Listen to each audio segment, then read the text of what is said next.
today I have a very good, like a different kind of video for you guys. So I'm gonna talk about the guide of buying your very first designer bag. So this topic is really close to my heart because it's not really that long ago that I bought my very first Louis Vuitton bag, and my very first, well, Louis Vuitton was not my very first designer bag, but I guess still it's not that long ago. But before we get to the program, if you're new to my channel, welcome. My name is Amadea and I hope that my videos can be helpful and useful for you guys. So if you haven't already done so, please click that subscribe button so you don't miss any of my future videos. So now let's get to the program. So the very first factor is that you like the bag. So regardless of what is on trend or what other people say, it has to be you, it has to be what you like. So if you don't like the bag, if you just buy the bag just because it's on trend or just because everybody has that bag, you're not gonna be happy about it. So you really have to like the style of the bag at least. And the second of all is the functionality. So even if I like the bag, if I have to think whether I'm gonna use it or not. I'm not gonna spend thousands of dollars of the bag just because it's cute, just because it's pretty. I feel like when I've spent a lot of money on something, I would want to be able to use it. I don't want just to sit in the closet or just to be on a decoration on a bookshelf or something. Because it's really, I spend money, I want to be able to use it, so it has to be functional. So the third factor that I really consider when buying a designer bag is the versatility. So I want to have a bag that I can use, that I can wear to at least not just one occasion. I would like to be able to use it as many occasions as I could, because I spent a lot of money. You better believe that I would wear that handbag on every single thing that I could, because I don't know, I want to be able to get the most bang for your bucks, if you know what I mean. So if I buy the bag, that I would really like to just wear it to every different thing that I could. So for example, my very first designer bag, this is what my husband got me, and I do have a video about it. This is the YSL wallet on chain. I do have a review and then the unboxing video, so if you're interested, I'm gonna link the video down below. So this one, I thought long and hard when I got this, when I decided, well, my husband got it, but I still was the one who told him that I want this. So I am very picky when it comes to bags and all that stuff. And the fourth one is classic. So I'm not really one that's really the on-trend kind of gal. So even though I like the bag on a certain style, but if it's not classic, and I'm not really drawn to, which brings me to my fifth and my last factor, which is the resale value. Because every single bag that I purchase, I always think of it as an investment piece.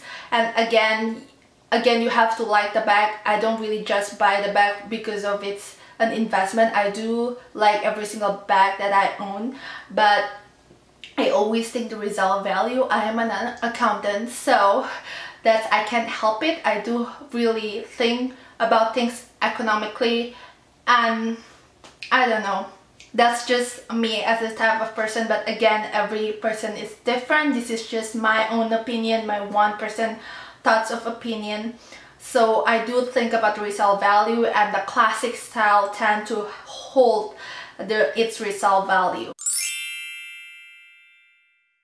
So before you buy the bag, I always do research. I just watch a lot of YouTube videos, a lot of unboxing videos, a lot of review videos, and I also join on this Facebook group for all the brands that I love, like Facebook. There's one for Louis Vuitton addicts, Chanel addicts, Gucci addicts, and a lot of different kind of group. And it really does help because there's a lot of people out there who love the same things as you do, believe it or not. So they can help you and help you like make a decision or just share their thoughts and opinion about certain bag, and it really helps me make a decision when I want to buy something, to just learn from other people's experience. And the second thing that I would do, I would just set aside money. So I'm not gonna just go buy this certain piece just because I like it. I will save up, just try to save up and just set aside money for every paycheck or every paycheck that I have. I would just set aside money for this particular purpose or particular bag. And once I save up enough money, I would just go buy the bag. But sometimes the tricky part is when it is a limited edition, where you have to be just a buy when it's available. You cannot just wait until you save up money, so it is tricky. So and it happens with my pochette métis because it's such a very hard it's very hard to get a hold to because it's very popular bag. So when it comes up online, I would just buy it. I didn't even think that I've set aside enough money to buy it. So that's, well, there's always an exception. Just try not to have too much exception every single time. And the third one is just be patient. So if it's like, for example, if it's just so hard to get, like for me, pochette métis was really hard to get. Sometimes it's really hard to get. You want that bag so much, and the fact that you have to be in line to wait for how many months to get the bag, it makes you want the bag even more. And sometimes I'm just not patient, that okay, let me just get this bag.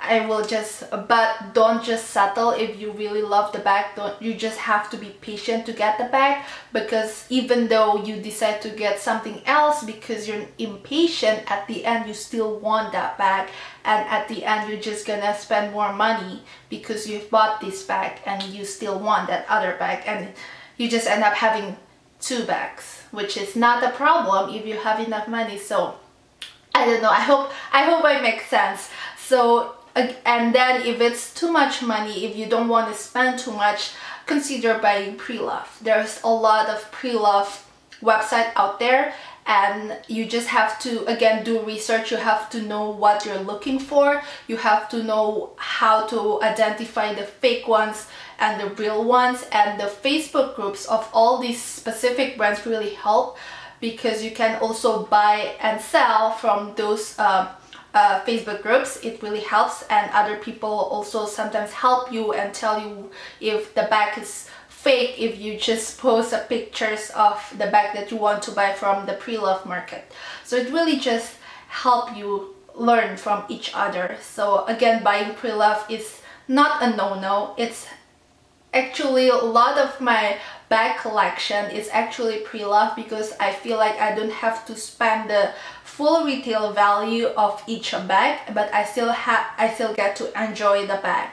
Because for me, I'm not really one who's into like it has to be new, like open the box and buying a new bag experience. Not really like my priority, maybe for certain bag, but for me my priority is that I enjoy the bag. It doesn't have to be new, as long as it's still in clean and good condition, I'm good to go.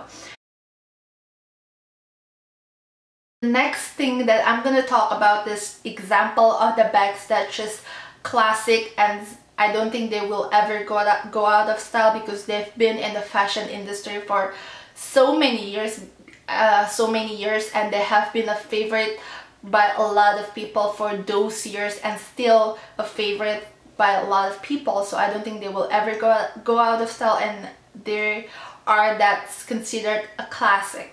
So the first one, again, because most of my collection are Louis Vuitton, so all of these items gonna be Louis Vuitton. So the first bag that I have is this Speedy bandolier in Demir Ibn. So it is a bandolier because it does have a strap, but you do have to pay more with the additional strap. But Louis Vuitton does have the more classic version that doesn't have a bandolier, doesn't have the strap.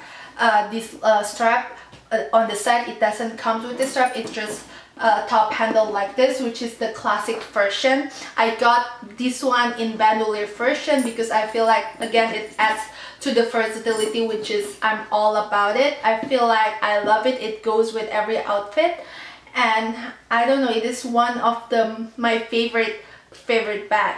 And the second of it is I think a lot of people, even if you're not familiar, you've either heard about the bag or seen the bag. This is the Louis Vuitton Never Full. This one is in MM size, and in monogram, mine is in this Pivot fuchsia lining. And again, a lot of people, especially Louis Vuitton lover, love this bag. I guess when you think of Louis Vuitton, you think about either this bag or the Speedy, and this is such a classic. Again, it's already been a favorite of so many people, and this one is a Louis Vuitton favorite. This one is in PM size, which I have here in monogram, and I also have here in the MM size. So the MM size is obviously bigger in size, in height, and also in length. So it is a favorite. So I feel like for this particular one, they are under $1,000, which is like a perfect addition, a perfect starter bag, if you will. If you want to start your collection, I feel like they're very versatile, and I've talked about the favorite PM on a separate video. If you want to watch it, I will link every single thing on the description below. And I don't know, I just love this bag for traveling, for day to night, and it's just so easy and so carefree, especially in the in the Demer Ibin, because it doesn't come with the Vachetta leather strap, whereas this one, I don't have the strap right now with me, but the strap comes in Vachetta leather, which is an untreated leather if you're not familiar, so it does prone to watermarks. Like for example, if it's raining and stuff like that, it can get watermarked, and it is more like you have to baby it more compared to the Demer Ibins. And if you really want to start, I really again recommend these pochette accessories, because I believe this is the Louis Vuitton best bang for your buck. I truly believe that. So that's all. That's the tips that I have as your guide buying your first designer bag. I hope it's helpful and useful for you guys. If you guys have any other additional thoughts or opinions or just tips, please do share in the comment section down below. I would like to know what are your thoughts in buying, or how you decide which designer bag you want to buy. Thank you guys for watching. Again, don't forget to subscribe so you don't miss any of my future videos, and I'll see you in the next one. Bye.